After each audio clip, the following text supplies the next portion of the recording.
ये अमेरिका में किए गए एक प्रोटेस्ट की कुछ तस्वीरें देखी है, किस तरह ये लोग अपने राष्ट्रपति के खिलाफ जाके सड़कों पे प्रदर्शन कर रहे हैं। ये है फ्रांस का एक प्रोटेस्ट जो कि पेरिस की सड़कों पर नग्न होती इन महिलाओं को देखी है। इनका विरोध ना वहाँ की मीडिया कर रही है, ना वहाँ की पब्लिक कर रही है, बल्कि पीछे देखिए कपड़े पहनी हुई महिलाएं तालियां बजा के समर्थन कर रही हैं। और हमारे देश में देखिए क्या हो रहा है। इस प्रोटेस्ट में आपको जिस तरह से लोगों ने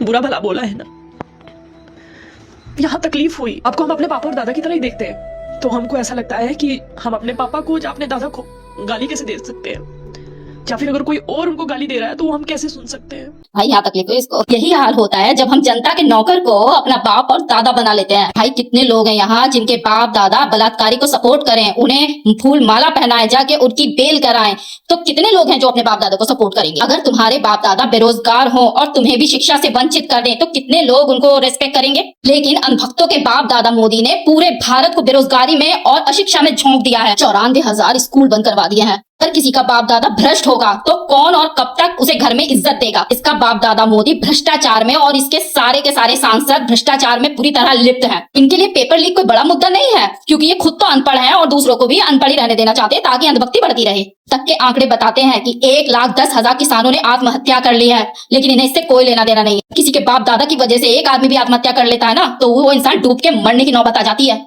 इन अंधभक्तों को डूबने के लिए कई जगह नहीं मिल रही। इनके बाप दादा मोदी ने आधे से ज्यादा देश बेच दिया है, इन्हें इससे कोई लेना देना नहीं है। इन अंधभक्तों के बाप के नाक तले राम मंदिर लुट गया, लेकिन इन्हें इससे कोई मतलब नहीं। मोदी ने भारत को गरीबी में डुबो दिया है, लेकिन वो इनका बाप दादा है, इसलिए कोई डिबेट नहीं। विदेशों में भारत को हीनता से देखा जाने लगा है, लेकिन इनके बाप को इज्जत देते रहो, भले इनके बाप के कितनी भी लाते पड़ती रहे विदेशों में, क्योंकि इनकी अंधभक्ति जिंदाबाद। 10-10, 12-12, 15-15, 20-20 साल के बच्चों ने उठ के हर अश्लीलता की हदें पार की। बहुत तकलीफ हुई।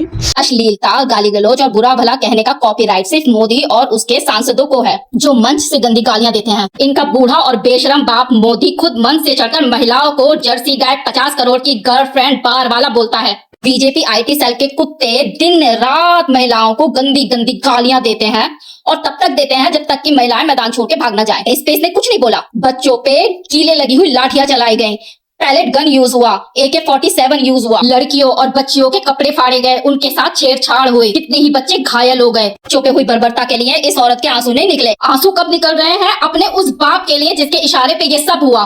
12 साल से बच्चे यही तो देख रहे हैं, गालीबाज पार्टी से गालियां सीख रहे हैं तो आज दे रहे हैं। ऐसी औरतों को ना सच में चप्पल से इतना पीटना चाहिए ना, इतना पीटना चाहिए ना, तब तक पीटना चाहिए जब तक ना अक्ल ना आ जाए। ये अंधभक्तों का मानसिक स्थिति ऐसा हो गया है कि कल को बीजेपी और RSS इनके बच्चों को मार भी देगी ना, तो ये कहेंगे कि कोई बात नहीं, हमने देश हित में कुर्बानी दे दी, बे औलाद रह लेंगे, लेकिन वोट मोदी को ही देंगे।